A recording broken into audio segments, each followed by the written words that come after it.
रहीम अस्सलाम वालेकुम। तो फ्रेंड्स, आज ही आपके साथ बहुत ही मज़ेदार सी रेसिपी शेयर करने जा रही हूँ।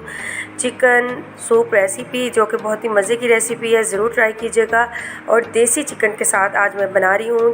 तकरीबन जो है ना, यहाँ मैंने चिकन ली है वो 3 पाव चिकन है, और इसमें 8 से 10 जवे लहसुन के हैं, और अदरक का छोटा सा टुकड़ा है। एक प्याज आपने ले लेना है। ठीक हो गया। अब जी आपने सबसे पहले देचकी में जो है ना वो चिकन डालनी है। अच्छा, यहाँ पे छोटा बच्चा है चिकन का, ठीक है ना, वो बड़े वाली चिकन नहीं लेनी, वो बहुत देर से जो है ना वो गलती है। अब जी आपने जो इसमें है प्याज, लहसुन और अदरक डाल देना है। इसके बाद 1 जग पानी का डालना है। काली मिर्ची आपने इसमें डालनी है, 10 से 12 डाल दें। और दालचीनी आपने 3 से 4 टुकड़े डाल देने हैं। एक बड़ी इलायची डालनी है। 1 टेबलस्पून आपने साबुत जो है वो कोरिएंडर लेना है, ठीक है। पिसा हुआ धनिया आपने ले लेना है तकरीबन 1 टेबलस्पून।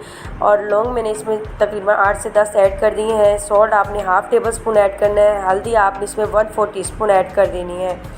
मेन ये इंग्रेडिएंट्स इसमें यही है, तो आपने इसमें ऐड कर देने हैं। तो फ्रेंड्स, अब आपने इसे पकने के लिए छोड़ देना है जब तक चिकन अच्छे से गल ना जाए। तकरीबन आपने इसे ना मीडियम स्पीड के ऊपर 1 घंटे के लिए इसे छोड़ देना है, ठीक है।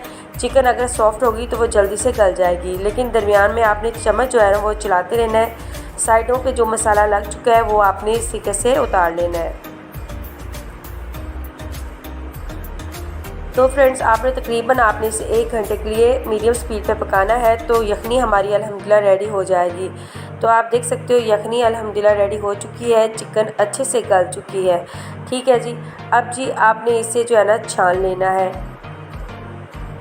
अब आप इसे एक बाउल में डाल के छान लें। और चिकन देखें माशाल्लाह अच्छे से गल चुकी है। तो जी इसके ऊपर आपने काली मिर्च जो है वो डाल देनी है। काली मिर्च का जो पाउडर होता है ना वो आपने इसके ऊपर डाल देना है। अब ये आप सर्व करें, यकीन करें, घर में बच्चे बीमार हैं या बड़े बीमार हैं उनको भी बना के दें, या वैसे ही सर्दी का सीज़न है तो ये इंजॉय करें अपनी फैमिली के साथ, मेहमानों के साथ। इंशाअल्लाह ताला सबको ये रेसिपी बहुत ही मज़े की लगेगी और वेरी वेरी टेस्टी। चलें जी, आप मुझे इजाज़त दें, दुआ में ज़रूर याद रखना। ओके, अल्लाह हाफिज़।